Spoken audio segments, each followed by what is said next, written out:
We're going to do it the other way around. Then we'll do a CHUMASH BaMidbar. We are going to skip for the moment the very first Rashi on Shelach. All right? We're going to skip the first Rashi for a moment.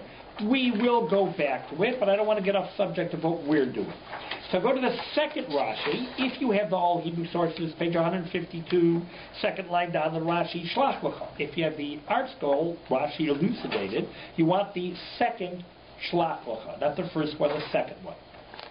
It says Rashi like this, and you see right away, he's quoting a BaMidbar Rabbah, which is a Medrash Rabbah, and of course a Gemara Sota. It says Rashi Shelach L'cha.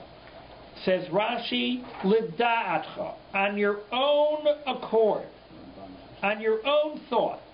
I, God, Eini mitzava lecha. I am not commanding you. Im tirzeh, if you want. Shlach, send. Well, how can Rashi do that? Isn't Shlach a command? What was Rashi's problem here in these words? Why l'cha? Excellent, absolutely correct. Why the l'cha? Shlach, anash, send them. Don't need l'cha. L'cha literally means to you. Send to you men. You're not sending them to Moshe. We're sending them to the land of Israel. Right? You don't need l'cha. Where is the other famous word l'cha, which is also completely unnecessary? Lech l'cha. Absolutely correct. That's what everybody parallels to. That's what you have to do when you see funny words. You look for parallels, right? Funny syntaxes. Lech l'cha. And there Rashi also comments. The word l'cha is unnecessary, right? God speaks to Avraham saying, Lech me'artzecha, walk out of your country to the land I'm going to show you. We need lech l'cha me'artzecha. Right? You're not going to yourself. So there Rashi says, Lech l'cha. L'cha obviously doesn't mean go to yourself. You can't walk to yourself. That's ridiculous. So Rashi says, Lech l'cha, walk for yourself, for your own good. Right? It's going to be good for you to leave this country, even though normally leaving home is not a good idea. Well, right? Depending on your home, I guess. Right? But normally the idea of leaving your home country is not a good idea. So it's Lech l'cha, go for your own good. Here, of course, Rashi has a different issue. Shlach l'cha. Right, so we send for your own good. It'll be good for you to send spies. Right, it's going to be good for Moshe. Right, committees are never good. Right. So Rashi says in this case the word lecha means on your own accord. Shlach lecha becomes if you want, go ahead and send. Now let's stop here for a second. Fine. Moshe's standing there, and God says. God speaks to Moshe. Moshe says, God. He says, Moshe, listen, if you want, you can send spies if you want. Okay. Was I going to send spies? Does that make any sense? There must no. Can I suggest something? Yeah. There must have been some indication that God knew that there was apprehension on behalf of the people. No. And then he finally says, so continues Rashi. Why would God out of nowhere say, if you want, you can? I didn't say I wanted to. If you want, you can. It says, Lefi Shabau Yisrael, the Jewish people came. The Amru, and they said to Moshe, that's in Dvorim what we just read. Nishlach Anashim Lefanenu. Hey, Moshe, we want to send spies. Kamoshanemar, as the verse says, V'tikrvun Elai Kulchem, all of you gathered to me. And when the Jewish people gathered to Moshe and said, let's send spies, what would the first thing Moshe do? Ask God. What do you say, God? People want to send spies. Hey, whatever you think. What do you want to do? So Moshe must have asked God. And Parsha Shlach is God's response to his question. Moshe said, what do I do? God's answer is, Amar, God says to him, listen, Shlach l'cha. If you think it's a good idea, I'm leaving this one up to you, Moshe. It's your call. If you want, you can. Right? I could say no, and the no would be no, but I'm not saying no. If you want, you can. Ani amarti lahem, I told him, she tovat's a good land. Shene'amar, as the pasuk says, Eleatchem, I'm going to take you out of Egypt, I'm going to take you out of the poverty of Egypt to land flowing with milk and honey. They want to send spies. They seem not to be so sure. If you want, you can send them. I don't think it's a good idea. But you can. Because Chayim, I promise. I'm going to give them an opportunity to make a mistake. B'divrei hamaraglim, with the words of the spies. I'm going to give them an opportunity to muff up, because they shouldn't be sending in the first place. But I'm not going to stop them. I'm going to give them an opportunity to muff up, though. If you want, you can. But I'm giving the opportunity to muff up Laman Lo Yerushu in order that they shouldn't inherit it, because it stinks in the Indian they want to send spies. That's disgusting. Because I told them it was a good land. We know that the next verse says that Moshe sent them al pi Hashem. So if you turn the Hebrew, turn the page to Pasuk Gimel, and Moshe sends them al pi Hashem. What does Rashi say? What does he say? Birshuto, page 154, first line of the Rashi, Pasuk Gimel on the bottom, or the Rashi elucidating, wherever you are. First of verse 3. And the bottom, what does Rashi say when he says Al Pi Hashem? What does Rashi say Al Pi Hashem means? Birshusa. He sent them with God's permission. Shelo Ikev Al Yado, God didn't stop him. But do not translate Al Pi Hashem that he sent them on the command of God, because God did not command, all God was given permission. Huge amount of problems with this story. First of all, where does it say that Moshe asked God? Does it say anywhere that Moshe asked God? No. Where does it mention the idea that he did? Well, because we have a contradiction here. It is crystal clear from the story later on that the people came up with the idea. Right? And to say that God came up with the command in the first place, right? But the people came up with the idea. Why would God command it? The people came up with the idea. So God can't be commanding because it's clear the people came up with the idea. And if the people came up with the idea, so then what's God telling Moshe to do? God must be saying, it's okay. Well, why did he have to tell Moshe it's okay? Moshe must have asked. And it makes sense that Moshe asked, because God doesn't do anything. Moshe doesn't do anything without asking God. So even though it doesn't say it, it's certainly plausible.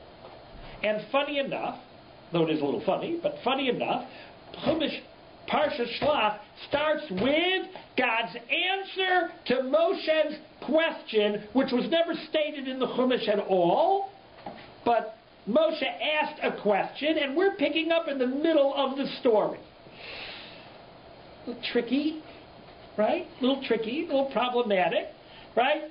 You open up Chumash BaMidbar, Chumash BaMidbar, Parsha Shelach, the story of the spies. We don't know anything yet. We haven't gotten to Chumash Devarim, right? The story of the spies. God tells Moshe, send spies. And the truth is, you missed the whole story, man. The Jewish people came and said, I always make it the Jewish people said, yeah, Moshe, let's send spies. Moshe said, 1 second, folks, I'm going to ask God. And here we are, picking up the story at God's answer. Problematic. Can I ask why? Why what? Why is it like this? Oh, why was it written straight in the first place? Yeah. Eventually, as I said, eventually we will deal with why did God write it clear in the first place. But first we have to see Rashi's approach and the Ramban's approach and everybody else's. But you're absolutely right. Eventually we will deal with the topic, though really not. It's really beyond the scope of this particular class. But hopefully by the time we finish, you'll be so anxious and so not be able to sleep because of that question we will talk about. So first of all, it's a little funny because we're picking up in the middle of a story. Right? B, we're translating Al Pi Hashem, not to mean by the command of God, but with God's permission. Right? C, it ends up that, was the idea of sending spies a good idea? No. By the way, it would appear clearly that what does seem to be the mission of the spies, why is God so upset? Because what's the mission? See if the land is good. See if the land is good. Is that what appeared from our reading in the story in Devarim? No. Right? But that it appears that was the mission, and then it's not going to make sense that God's upset, because that's a little shtick of discussing. If God says it's a good land, you say, well, check out, see if it's good. You want to see if it's good? I thought it was a good land. Hey, well, go, but it's not a very nice thing to do. And last, but certainly not least, Moshe asked God what to do. God clearly implies that this is a good idea or a bad idea. Bad idea. And what did Moshe say in Chumash Devarim?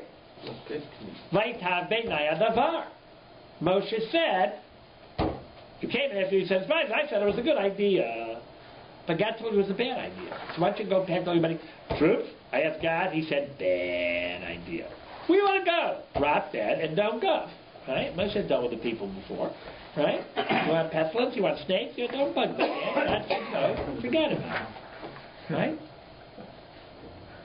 those are part of the problem. Not to mention the theological issue of according to the Medrash, what does God say? Right? I'm going to give them the opportunity to mess up in order that they don't inherit it.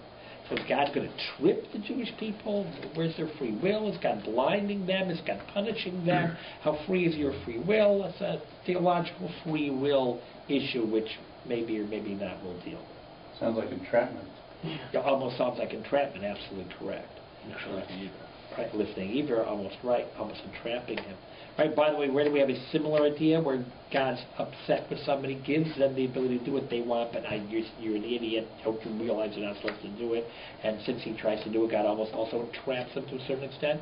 Bilam? Absolutely correct, Bilam. Remember, God doesn't want Bilam to go, and Bilam said, well, okay, but that, well, if you want to go, go, you're going to be really sorry, right? And so, right, also, very, very, very, very similar story. So now, in order to flesh out Rashi's approach a little bit more, now let's go to Chumash Devarim and let's reread the story in that light. Pasuk Chav Bet. Let's look at the verse again, verse 22. So you all gathered to me. And according to Rashi, this is how the story started. The story started like this. You all came to Betchum, you said, let's send people in front of us, Yachro and Zars, to dig out, spy out the land, Yeshiva, Tanadavar, Taderach, Chanel, they're going to bring back a report, the road we're going to take, and the cities that we're going to come to. Good does not appear like the question was to see if it's good or bad, but that's how the Medrash Rashi is learning it. Let's come back to it again. We now know, stop. Moshe then asked God, this doesn't say anywhere in the Chumash. Moshe asked God what to do. God's response is, if you want, you can. I don't think it's a good idea, but if you want, go ahead. Moshe then turns back to the people and says, what? It's a great idea. Obvious problem is, hello? God said it was bad. God said it was a bad idea. Why did Moshe tell people it was a good idea? So here's your famous Rashi. Rashi deals with it. Look in your Rashi in Devarim Pasuk Chav Beis. If you have the All Hebrew, so left-hand column of Rashi, just about the middle. In your English, it's elucidated to verse 22. Vatikavun elai kulchem. You all came to me. Oh no, we're not going to do this Rashi because we're going to do it. Skip that Rashi. I apologize. Pasuk Chav Gimel, Vaytav Beinai Davar, verse 23. Vaytav Beinai Davar, the matter was good in my eyes.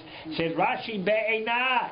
In my eyes, it was a good idea. But below Beinai Makom, in the eyes of God, it was not a good idea. So first of all, if Moshe told them it was a good idea, why is Moshe screaming at them? Because this is Chumash Devarim. This is Moshe rebuking them for all the things they goofed up in the desert.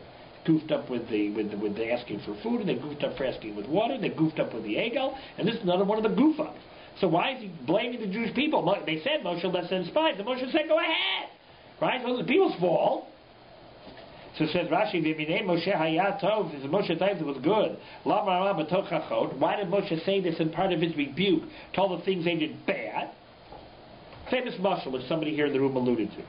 Mashal yadam, it's a mashal for a person. Shomer l'chavero said to his friend, Makorli chamorecha, sell me your donkey.